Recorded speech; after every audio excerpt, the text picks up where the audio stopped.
All right, it is the top of the hour, so we'll go ahead, kind of do a soft introduction, give a few more people a chance to join us. Uh, but for those of you that do not know me, my name is Rafael Adjunta. I am the product manager here at ACDI. I am joined by Rich O'Boyle. Rich, you want to introduce yourself to the crowd? Sure. I'm Rich O'Boyle, Regional Sales Director for ACDI. Covered the central part of the country, so a number of dealers and partners underneath my tutelage and my team, and here to represent more of the sales side of this conversation. Awesome. Thank you, Rich. Yeah, we have a few other ACDI members joining us, helping us field questions and look at chat as well. So thank you guys for joining as well. But just to kind of kick things off, oh, and really quick reminder, I said this already, but there's some of you that weren't here. We do have the chat live and open. So if you have questions throughout the presentation, feel free to put your questions in chat. And we are going to have a Q&A section at the end, but we may be able to answer some of those questions as we go through the slides. So definitely more than welcome to drop questions and comments on there. Okay, so thank you to our first ever Unpacking PaperCut Partner Connect. This is basically going to be a webinar that is a follow-up to PaperCut's Partner Connect. So let's answer really quick, what are the Partner Connect webinars for? It's basically a chance, other than the PaperCut Partner Summit, which is like PaperCut's big event that they do once a year, where they talk to our partners and customers about the product, the roadmap, and what's coming down the road.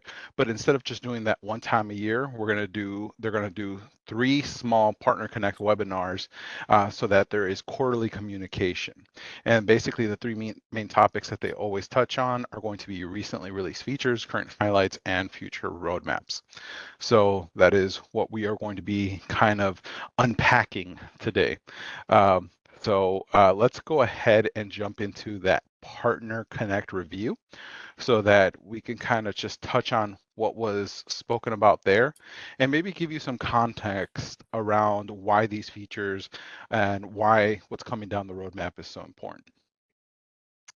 So the first thing that we're going to jump into is basically what was released in Q3 2024 for Hive, and some of the things more tailored around security on the front end is SAML or SSO. And that's basically just a protocol or a standard that allows people to use existing authentication systems like, for example, Google Suite or Microsoft Entra or Okta to be able to use SSO or single sign-on and MFA with other products. And in this case, Hive is now compatible with that. So for both administrators and end users, you can now use SSO and MFA with PaperCut Hive. And that helps many organizations meet their minimum security standards for when they're choosing which products they're going to be using in-house and implement in their environments. So that's a huge win for us on the security field. Moving on to more onboarding type items, PaperCut has been working really diligently on improving how user onboarding experiences is going, right?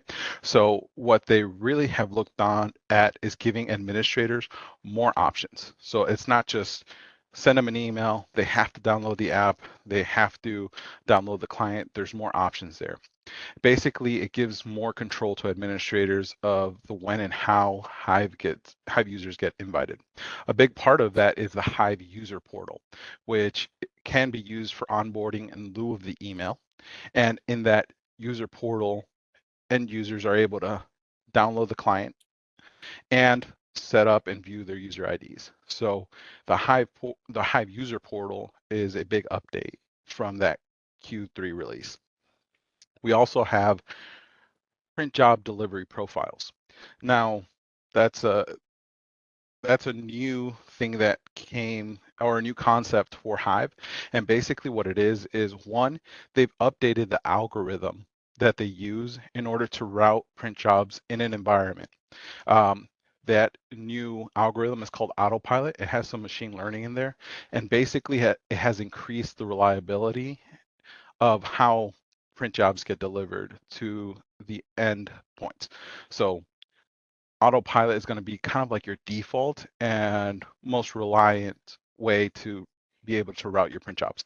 But for those environments that have specific requirements or notice that specific clients or nodes do better, or there's better hops for that print job to be delivered to that endpoint, we have custom print delivery profiles that could be pushed to either one device or many devices in the environment, just depending on what that specific administrator needs for their particular end users and environment. We've also added more support for MFDs. So there's Lexmark and Canon that were just added to our full embedded list of devices. And then there's a ton more models that we now support because of that as well. So again, we have agnostic support across all PaperCut products. And we also have been hearing the feedback, and PaperCut has as well. So they have introduced cost tracking. What this allows is for there to be print cost profiles assigned to printers and copiers. And then that way there could be a cost associated with that. And that's kind of step one in a very long process that will bring a little bit more feature parity across all of their products between Hive and MF. And then on top of that, there's reporting that comes along with cost tracking. So administrators are now able to export transactions through reports and CSVs. Rich, anything that you want to add on these Hive Q3 2024 release notes? Yeah, thanks, Raf. And I think you did a good job of giving the high level and the technical need, maybe the technical want with the bullets. So I'm going to try and take these apart from a sales side real quick and obviously leave it open for questions because I think it's important that, we get your feedback when we go through these. But Samuel, of course, not just emerging, is here. You'll see a lot with cloud products, especially, but just cloud in general with things like Okta and Entra, or formerly Azure Directory Services, Google, other platforms, even outside of those three. This SAML option allows us to connect to any authentication medium really that the customer is driving for these days. So we're not pigeonholed into just Microsoft and Google. I think it's a powerful statement. We've had this come up in several enterprise bids recently, and the flexibility to do this is important when you're in the cloud, especially. Tailored onboarding, Rap mentioned some of the newer things. For those of you that don't know, people can always self-register or request access. People can send emails today, which is the common way we've been doing it. But now we can silently dispatch their connectivity with Intune or Jamf or whatever behind the curtain. We also have the ability to, tailor those invites and tailor the experience. One of the feedbacks that we got was, hey, some people don't like mobile devices on their network. That's fine. Take them off. We don't really care at this point whether they need them or not. So we're making improvements in that usability sector, and then giving the users control. That was a big part of MF. It's now a big part of Hive. So that portal is going to drive users being able to see their ID codes, see their jobs, see their tracking, have involvement in their print experience, which we know gets bigger into the education sector sometimes. But we do have several enterprise customers that wanted a web-based experience for their users. So now we have that. Print job delivery, don't want to overcomplicate. Raph did a good job with it, but I really want everybody to understand that when you get into a lot of the cloud products, especially, or you move away from traditional print servers and printing the way we know it, a lot of what happens is mysterious and behind the curtain. Where's the job going to hide? Where's it going to replicate? How did it move across the network? Those things to, an average conversation may not be as important. When you get to IT or security, it gets a lot bigger. So now we're saying, hey, it's fully transparent. If you don't want that job to touch that computer or that endpoint, you don't have to do that anymore. You're going to see later on that we can bypass all the endpoints and go right to the device in the next probably quarter with a lot of the things we're doing. So, but for now, we're giving you the power to be able to map that route, know where that job's going to live, decide to let it live there or not let it live there, move it somewhere else. A lot of flexibility and transparency, which is what PaperCut's been about since day one. Added MFD support. I know there's a lot of my dealers out there that represent Lexmark and Canon. This is a huge step for us. Obviously, the portfolio is very well rounded now. Everybody's supported. I think we have a little bit of work maybe to do in the Epson category, which you'll see soon. But other than that, we're kicking with scanning, printing, and everything on every platform that we support. And then cost tracking. You'll see a big push into education into Q1. Cost tracking is a big first step into that. User portal is a big step into that. More to come, but now you can tell that cost tracking story if that's important on the cloud platform. Yeah, and great insights, Rich. Appreciate it so much. Yep. We'll go ahead, move on to more of the roadmap items. So again, these items in the roadmap aren't just picked at random. They're basically expanding on what's already there and bringing more functionality to both administrators and end users. So group management is going to be the next step in the cost tracking thing, because from once we have group management, we could also start moving into quotas for end users and departments. Okay. Also moving on to the onboarding portion, that's where the end user portal is going to get some enhancements. So you'll be able to see more translations, so wider support for end users. Users will be able to see their own print job history. Admins will have a way to customize outgoing user invitation and messaging. And admins with multiple organizations will be able to choose which organization they could log into, which is something that you used to have a unique email per organization that they administered. So as far as administration and user onboarding, those are going to be some quality of life improvements that we're going to see on that side. Also something that when the PaperCut Partner Connect webinar was going on, they polled the audience to see what was the most exciting possible roadmap feature that they had there, and serverless cloud printing was one of them. Now, are all manufacturers and all models going to be able to support it off the bat? No. It's going to be dependent on that OEM or that device's SDK, but that is something that they're going to start working for in the future, that there's going to be true serverless cloud printing. So extremely excited to see that. Also, to round out the full list of embeds that we can support, Epson's going to get a full embed as well. And there's going to be a refresh on the Rico embed. They're going to modernize it a little bit more. They're going to bring it up to date with the rest of them, because that's one of the first ones that were developed for Hive. So we have some great roadmap items to look forward to. Rich, anything that you would like to add here? Sure. So, number one in my book would be my coolest feature at the moment, group management. Hive does a really great job of allowing us to add users from any source at this point, but group managing them is a big key when it comes down to certain features like direct printing. What we do today with the platform, just so everybody knows, we support native drivers.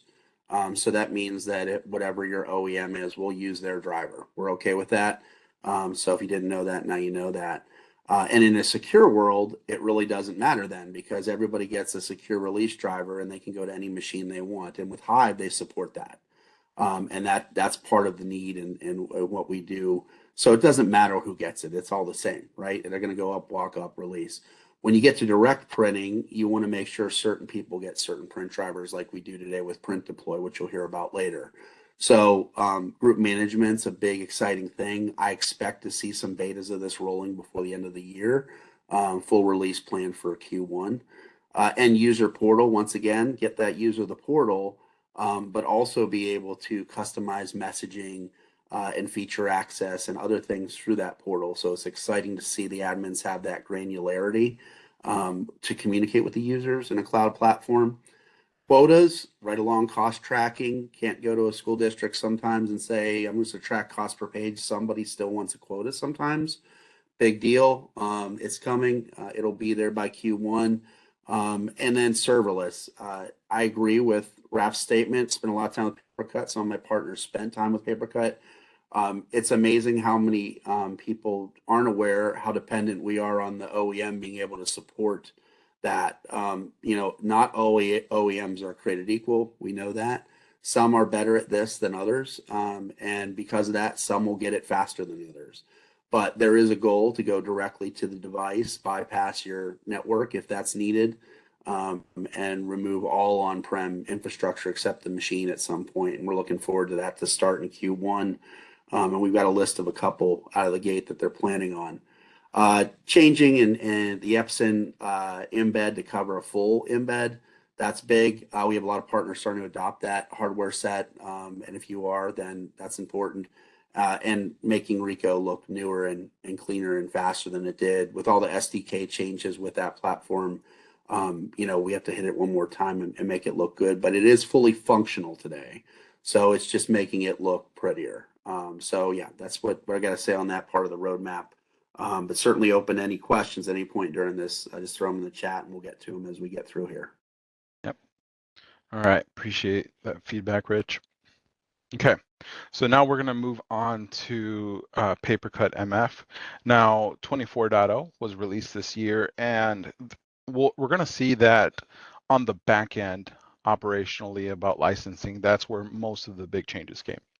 But there was one big change that came technically. And as we all know, print deploy was a huge success when it first launched with PaperCut, right?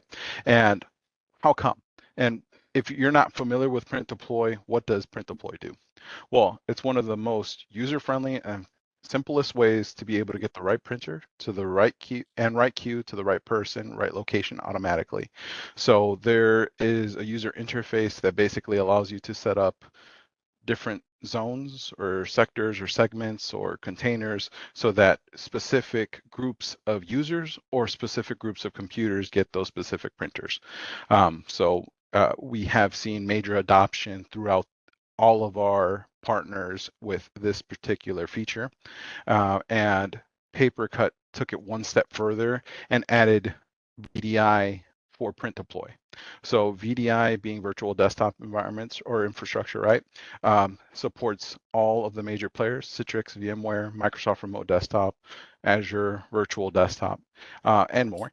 And basically what this helps is administrators face a very unique challenge of getting printers on these virtual environments, right? So it saves the administrators time on both support and deployment. And what's nice as well is that it's client agnostic. So no matter which type of device you are using to run these virtual environments, whether it's a Chromebook, Windows laptop, Mac laptop, Linux environment, anything like that, you are able to print using VDI for print deploy.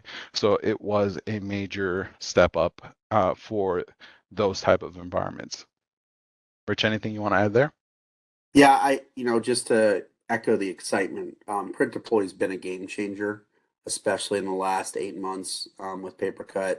We've taken down some really big enterprise customers and some medium, small as well. And, the message that I share with sales teams a lot on this is, infrastructure management is changing. Cloud is a thing that you have to worry about, lack of traditional domain support, all of those things, and that makes it harder to deliver infrastructure to your customers. So print deploy helps by being able to isolate either user groups or network segments or endpoint mapping to host names real simply, graphical, everything you expect out of PaperCut. But it also brings it under the same console as print management. So it's not two different products. You didn't buy this product and this product. It's all in the same thing, same reporting, same management, and with local direct printing supported as well as server printing, it knocked it out of the park. And we've got a lot of great case studies that your sales team can share with you on any of those. But when we snapped in VDI in the beginning, I'll be honest with you, I didn't think it was as big of a thing as it's become. Healthcare, manufacturing, bigger enterprise, VDI has been a necessity. We have global customers on this platform supporting VDI right now with countless VLANs and endpoints, more than we probably see in the average sale. But wrapping it all in with agnostic or neutral support, whether it's a Chromebook to Rasp Point or a Windows workstation, we cover it all. And being able to enable VDI support with that same ease of use in delivering print, because VDI with Citrix print support is not an easy thing to map. EMR support for Epic customers, getting print drivers to them, that's not an easy thing to do. And this product has somehow made it really simple within the last year, and it's taken off. So I expect even more things to come, and I think Raf's going to share some of that next. Yep. So you're exactly right. There is a lot coming with PaperCut MF, and we already have a potential date for 24.1, which is scheduled right now for December 10th, 2024. Now, some of the big things that are coming are going to be heavily related with scanning. So one being scan reporting, the who, what, and where of who's scanning. So we're going to get also included in our scanning reports the type of scan jobs, the scan destinations, as well as the ratio of which scan actions are being used. So if you're familiar with our integrated scanning, you know that you could set up different options for different users, and then you could see which ones are the most popular options. They're also introducing scan archiving, which will allow you to archive not only the images, but the metadata that goes along with them as well, and gives granular control over which users are scan archiving is actually going to be activated for and who could view those archives. Along with that, print deploy, which we just talked about, is going to get a basically facelift with the support desk interface. So people that just support print deploy, which it's surprising how many administrators just focus on printing, they are going to be able to see who is the last user that logged into a particular client, which clients and printers are currently connected, troubleshoot which zones are working properly, also be able to view client status. Is it communicating properly so that it could get the right print cues to the right people, and allow for a more simple way to add additional printers to additional zones and to additional workstations. Also, there's going to be granular access. So if there's a particular group of text that you want to be able to see specific zones or specific users, you'll be able to do that as well.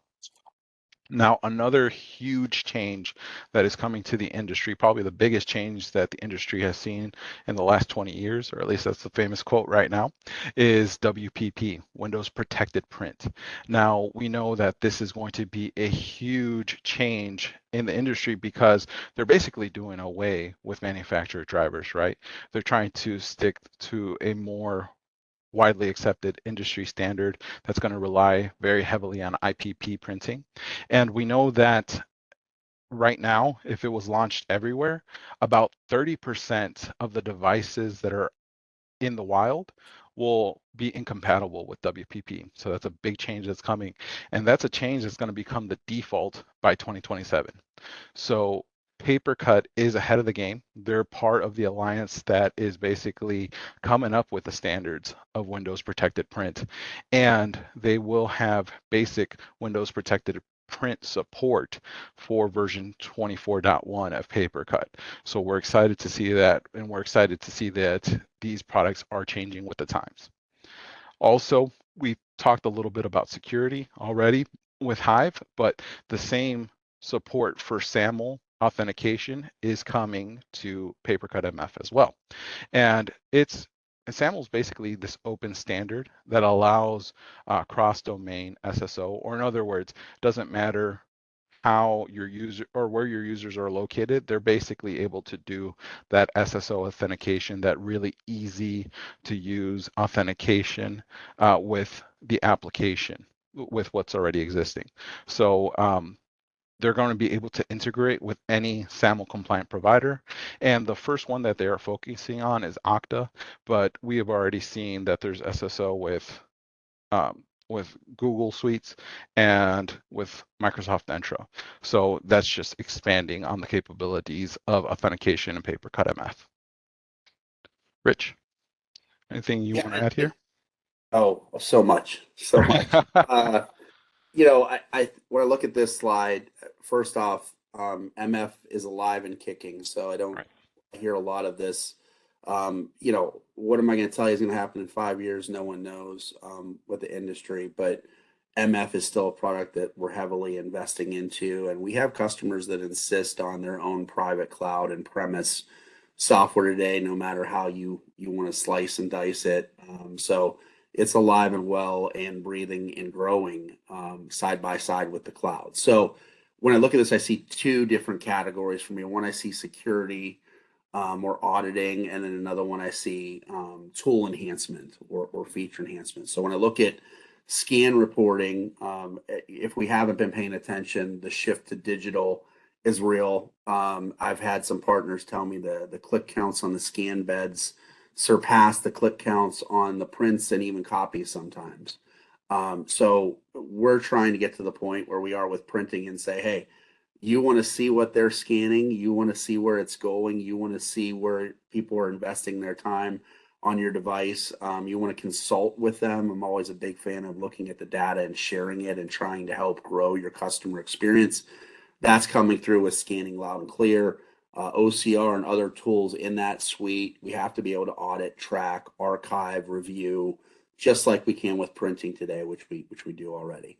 Print deploy, a massive tool. A lot of the conversations we've had recently is administrators want to use it like that. They want to be able to have visibility into client connectivity, who's using it the most, what client's not talking, who needs an update, all these sort of things. This desk allows it to be a fully functional print deployment tool, regardless of what they want to do with PaperCut outside of that, right? So granular access control.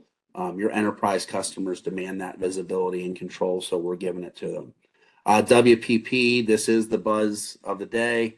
Right now, all your customers that use Windows 10 have it updated on their system. And if someone checks the wrong box, you're going to get a support call because they probably don't know what they did. But by 2027, the message is Microsoft will be totally WPP compliant. This falls under the IPP Everywhere movement. I don't know if you guys are familiar with that, but it started with us hearing it through education real early on, about a year and a half ago. It's gotten louder and louder. Now it's out into the enterprise space. Drivers are no longer considered secure. Whether that's Microsoft's fault, our fault, whose fault, I don't know. But now we're just going to talk right to the device using IPP.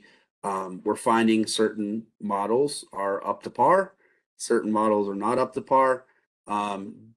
Big changes coming because of that. But PaperCut, being the great product it is trying to be that mediator between all of the products. And you saw this with Universal Print when that first hit the stage. Now we hear that more and more. This will be the same with WPP. We'll be in the middle of that, from providing solutions that'll help make that transition much easier.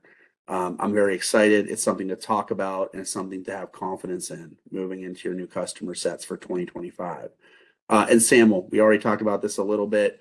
What's good for one is good for the other. We're just bringing the same standards over to MF that we're putting through in Hive, and it expands your conversation in the security space with your admins and how they want to onboard users and multi-factor authentication and so on. Exactly. So again, great insights. And Rich, now we're getting to what I want to call your area of expertise, Oh right? boy. Yep.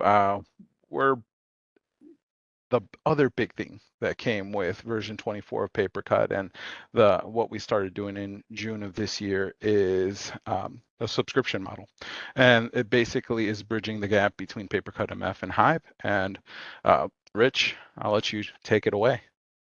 Thanks, Raf. So, I'm rehashing some slides that I know some of my partners have seen, and probably some other partners on here have seen through my colleagues. But really, PaperCut brought this forward in the partner connect, and I think it's important just to review where we're at with subscription and what the messaging is behind this. So the first slide here is pretty self-explanatory. You guys have seen, and girls have seen, an increase in cloud demand. That's not deniable. Surveys and third-party information has this stat on the board. I can tell you it's going to be more next year than it was the year before, and it's probably going to get more and more. So I can't really argue with what this is saying. So we need to be ready, right? For slide two that I put in the deck, if Rafi can move it up, you know, there's a lot of different reasons. Security might be one of the biggest ones. Infrastructure cost and management might be up there too. But you know, with those shifts, with any technology, you know, we're talking print management now, scan enablement, whatever, print driver management. With any technologies though, that are going to be migrating to the cloud, it's tough for a customer to be able to make commitments for 5 years. I can't tell you what's going to happen in 5 years. I have some ideas, but I don't know. And when I'm locked into a lease and an agreement, it seems that sometimes that's not very flexible. Sometimes it might lock me away from things that are right and present in my face that I'd like to take part in now, but I can't because I'm committed for 5 years to some technology I decided on 5 years ago. Our subscription product, if you move forward for me, Rap, that'd be good. Um, our subscription product, or unified subscription as we call it, was put out there to do a couple things. One, make it easier for the sales teams to make the customers feel comfortable and make the customers feel confident in technology choices. So, today you have customers that are on premise, and you've had some of those customers right now who might be in year one or year two of that contract, and they're saying, "Hey, we've got a big push to go to the cloud now. What can I do?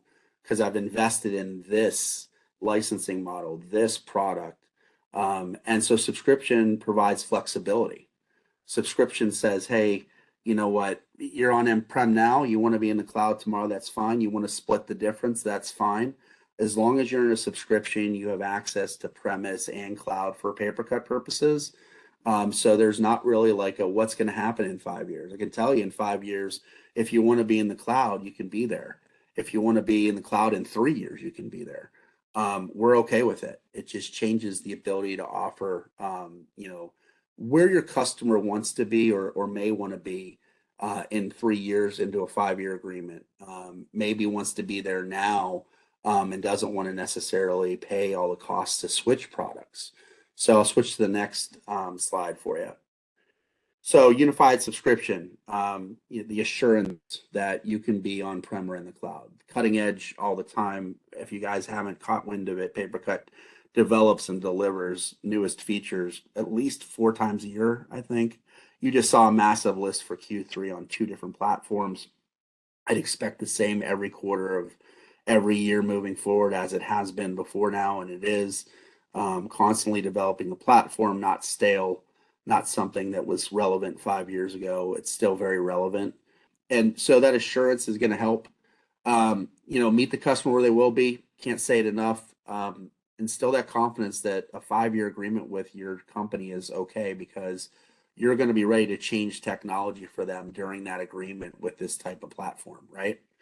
Premise and Hive are both available for this. So MF Hive, private cloud is part of the MF situation as well, but we call that premise because it's still managed by the customer behind their firewall or however that's done. You only need a 1 year buy-in on subscription. Obviously we encourage more. Your lease agreements demand more. With the flexibility of unified subscription, as I mentioned, if you sell 5 years, you can still trust that they can go to Hive anytime they want, or they can go back to MF, or they can use both. It's not really a big thing, but we need at least a 1 year buy-in for it. The pricing model changes. I hear from people all the time, well, I walked into this customer and they had someone else's gear. Now I got to go spend money to switch it over to my gear. Well, guess what? In subscription world, there's no change fees. We just care about the total amount of device licenses, and that can be a game changer for your customer and for you, basing it on total quantity, not OEM. Last but not least, and this is for whoever wants to hear it, we like to make money in this industry. It's continuous reoccurring revenue. There's never an ownership here. It's always licensing and support continuously bundled. And that annuity is much more valuable long term than the upfront perpetual buy. It really is. So there's some value in it for the business outside of all the other value statements to the customer. You hop over one more slide for me, Raf. So part of this rollout, we're in what we would call phase one. We're calling it Trailblazer. I'm going to use air quotes. They have some fancy names, Pioneer, Explorer. But what we're trying to get across here is this is a big change for us. And we know it's going to take a lot of effort to get this into the mindsets for some organizations. So this Trailblazer period is offering some benefits. We're offering OCR and document processing fees at no charge for the life of their subscription. So you'll find that in MF next year at some point, you're going to start to get asked for fees when it comes to OCR. In Hive today, you're not being asked because we're in the Trailblazer period. But you will find out in the future if you don't adopt cloud, those fees may be available. So Trailblazer goes until June at the moment, and we're expecting it to end there, but it may go a little longer based on how well it's adopted, and it's going very well so far. 5 print deploy zones for free. We offer one. If you have a network that needs more than one template, there's 5 now in that subscription model. And then if you want to move them from MF, they're perpetual over a subscription, there's no fees for that. If you want to charge PS or you need our help when we charge PS, that's something separate. But as far as the licensing goes, there's no fees to absorb for this. It's simply just a flip of the switch. Hey, I want to move to subscription. I highly recommend topping up their support before you make that switch, because it's always going to be cheaper to buy just support instead of support and licensing. It's just the way it works. But at a minimum, if they have an active license now and they have support active for a year and they want to move over to cloud right now and don't want to buy anything else, let's go. We're ready for that. I have several deals right now that are happening because customers are realizing I need to move over to the cloud quickly. All my other systems are moving there, and we're ready to go. So that's happening. Rich, we have a question. Yes. It says, does the no change fee mean if you upgrade to a new model of the same MFG, I'm guessing manufacturer, or? Yeah. So today, if you have MF Perpetual, good question. MF Perpetual, then you are in a situation where if you change from one manufacturer to another, then you need to essentially pay a fee to move from ABC to XYZ, right? But if you're staying on the same manufacturer and you're just changing models, you're fine. There's no fees for that. You've already got a manufacturer license. The next concern is making sure that you have the right amount of licenses. And if you need to add one, of course, we need to sell you a new one. But in this new model, we're saying if you want to move from ABC to XYZ, well, there's no fees for that. You're going to be able to move around your fleet at your own discretion. We have several enterprise customers that have mixed fleets that are multi-state. Some are global. That's a long transition. So if we throw one massive device license at them that covers everything, they can slowly migrate to your platform of choice. You can support what they have right now, but you don't have mixed up pricing because there's different OEMs and all the things that happen with that. It's one fee per the total quantity of the devices, and it makes it really simple to do. And it's been preferred by a lot of the enterprise deals I've worked on recently, especially. But we do have some medium customers as well that have some mixed fleets that we're trying to move. So subscription just makes it really, really easy to do that. Good question. Let's see. And then let's see. We've got another one here. I see. Hold on. It's a comment from Crystal. Okay, perfect. Thanks, Crystal. All right, let me move over to the next slide while we're still talking here. And I think this might be my second to last one, maybe my last one, second to last. So MF, the big driver here, just to be transparent with the group, if they own their licensing, there has to be a need for them to move to a subscription. The biggest call to action I've heard recently has been a customer wanting to go to the cloud.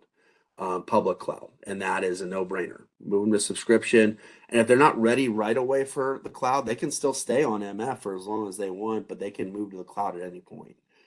Do that as soon as possible. Ease their mind. Say, yeah, you can get this. They won't start paying for that subscription until their current support runs out. So we're not going to hit them with a bill until their support runs out. So that's why I said fill it up if you can. The other driver to this, and it can be, is that a customer wants to change the way they buy licensing. They may want to move to a subscription because their company encourages that type of format versus a perpetual or an owned asset. I don't hear as much of that. I'm not saying it's not a thing. I'm just saying that if they already own MF, to pull them away from that, usually the big driver I've seen recently has been cloud. But the flexibility is there that in subscription they can keep using MF and use Hive and do whatever they want, just as long as it stays active. Next slide for me, Raf. So one of the big, MF right now can move to subscription at no charge. You're going to use out whatever support they have left, and then we'll bill them, right? But the other thing we see in the market, and this is reality, we have competition. You guys know it, and with competition, we need a way to get those customers to potentially switch to the best print management platform on the planet, right?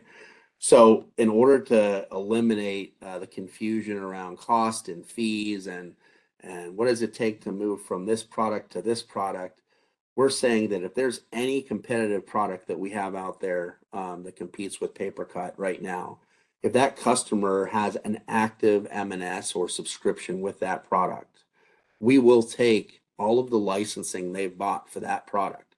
So I'm just gonna say it out loud. Let's say it's Uniflow. Let's say they have 100 devices on Uniflow. Let's say they're tired of Uniflow, or you don't want them to support Uniflow anymore, or whatever the reasoning is here. We are going to say we will give them 100 licenses of PaperCut for free. They're not going to buy them. We're going to give it to them.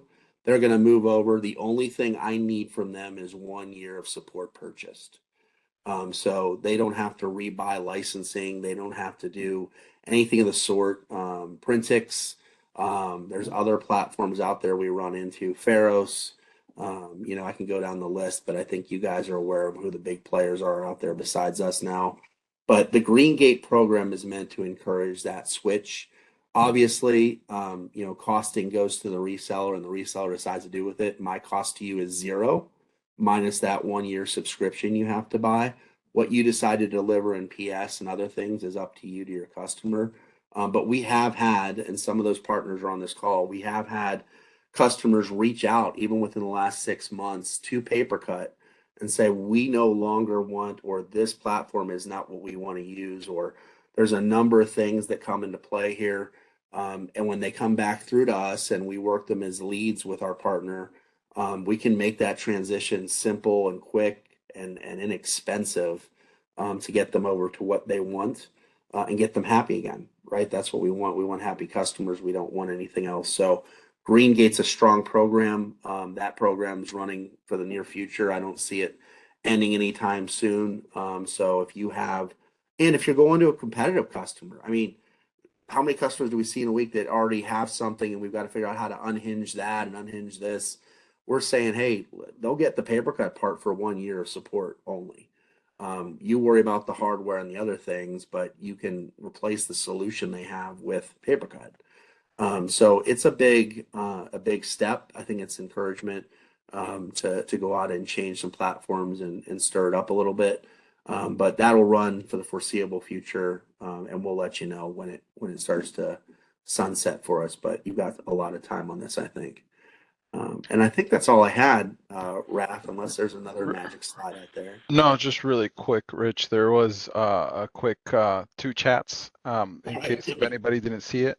But Bill Willoughby, hopefully I said Yep. your last name correctly, wanted a clarification that it's 1 year of subscription. Thank you, Will. Appreciate the feedback. And Meg chimed in and said, yes, it's 1 year of subscription support. So wonderful. And then yeah, you're completely right, Rich. We're at the comments, questions, and answers section. So I'll stop sharing my screen here. Okay. Yes. So to So tag in, Bill, I think you had an insightful comment there. Yeah, you're buying 1 year minimum to move your product over, but there's no conversion fees. There's no license initiation fees. There's no, we're not requiring anything other than an investment in PaperCut for at least a year. We know in the subscription world, years are much more relevant there than longer term sometimes. And we're pushing for longer term. Your sales teams are, your companies are, we support that. But to make that transition quick and easy and allow them to dip their toe in the water, we just need them to make that 1 year commitment because we're going to be with them through that process, and it takes time, energy, money. But whatever you pitch to your customer is up to you. We're just telling you what we're going to deliver to you from PaperCut. Good question. Green Great. The gateway drug to So you PaperCut. have to pay the licensing, but you're not paying a conversion fee. That's the benefit. Yes, that is the big part of the benefit. Correct. And in some, if you were to think about it another way, if a customer was on an on-premise product or needed MF, that model without subscription was to buy licensing. So you're now going to get MF, but you're going to get it in a subscription form if they need that.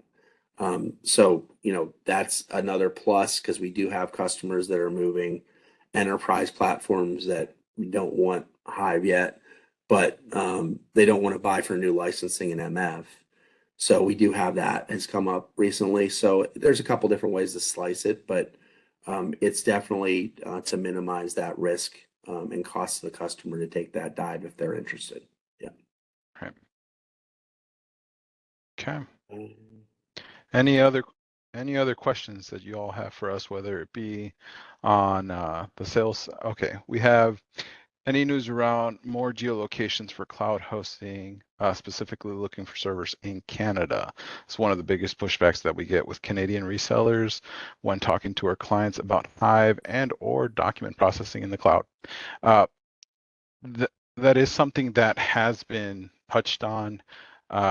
Jonathan, thank you for mentioning that. Hive especially is one area where we've been getting a lot of feedback, and that is feedback that we've already shared with PaperCut. Now, do we have an ETA for that at this moment? Unfortunately, no, but take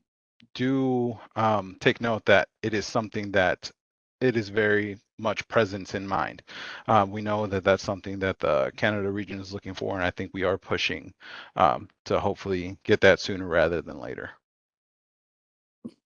From what I understand, just to add a little bit to that, Jonathan, because we have a couple other products in our suite and have had, and we've been in this cloud discussion about hosted servers in different countries, GDPR, and Canada seems to be one of the strictest to host data in, and that's a great benefit to the Canada business sector and so on. But it requires a little bit more than it even does in Germany or EMEA or APAC or Australia, who all have pretty similar privacy and data management. But Canada's a little bit more, but I know it's being worked on.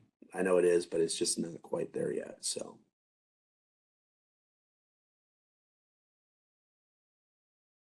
All right. And any other questions? It's your guys' opportunity to try to stump us today. Okay. If not, there are some questions that we received from our chat. So there's just two in particular that I kind of want to hit on. The first one is PaperCut MF offline licensing activation. So for those of you, surprise, for those of you that have not heard or have not seen the release notes for, I think it's PaperCut 24.0.5, offline activation is now possible, but it is restricted to basically air-gapped customers or customers that have no ability whatsoever or are not allowed whatsoever to go online to activate. And for that, you do have to contact your reseller. So contact us at ACDI, and then we could definitely help you or your customers throughout that process if that is an absolute requirement. And if not, there's always exceptions to the rules, right? But if offline activation is something that you need, feel free to reach out to the ACDI team. Okay, no other chats have come through, so I'm going to mention one more. So we did get a question about like VDI or print deploy for Hive, right? And Hive kind of has its own version of print deploy right now, right? It's called queues and drivers. So basically, it's a way to share out specific um, manufacturer drivers as like kind of like a FIME queue, but in Hive. And there's also the option for direct print queues as well with the queues and drivers inside of Hive. Now, that's not some, I guess it hasn't picked up quite as much steam as print deploy because the feature set isn't quite there. But we're hoping with group management and other enhancements that PaperCut is doing that the queues and driver section is going to be a little bit closer to uh, print deploy and MF. It's just going to look a little different because the products are completely different, right? And then also with the introduction of WPP, it might need to look a little different with Hive compared to MF. So. And I want to grab one too, Go real for it. quick, because I don't know if people are fully aware. So this is a subsection of what we do on a daily basis for our resellers, but clearly we're moving towards a much more open, fully featured conversation of Hive capabilities, refresh some things, and definitely catch up on MF. And our sales teams will take care of that in a different format. But this question seems like an awareness question, and I don't know if people know this, but with Hive, especially, there's a question that we received about failover at the client level, and I want you to know that Hive replicates securely across multiple pieces of that network, the job. So if there is a failure anywhere, that job can still be retrieved from any of those other places. That's part of that architecture we talked about earlier, where you can now tell us, hey, I want this job replicated here, not here. It's a big key to success with the cloud in general. It goes along with the fact that all the print in Hive can stay local to the network. We don't need it to go to a cloud. It doesn't have to at all. And that failover is still available. So when we say cloud, it's important to know that we're resilient and we're able to support that type of infrastructure. But we do have a cloud pass-through node if you need that. But we are prepared for failover, and that cloud also can help with that failover too if we need it or if it's allowed. So that was a good question. If I just share that one real quick. Yeah. All right. Well, it seems like we answered most of the audience questions and then even a few bonus questions in there just from the webinar that PaperCut had last week. For all of you that stuck through the end, thank you so much. We'll be able to provide a version of this recording later on.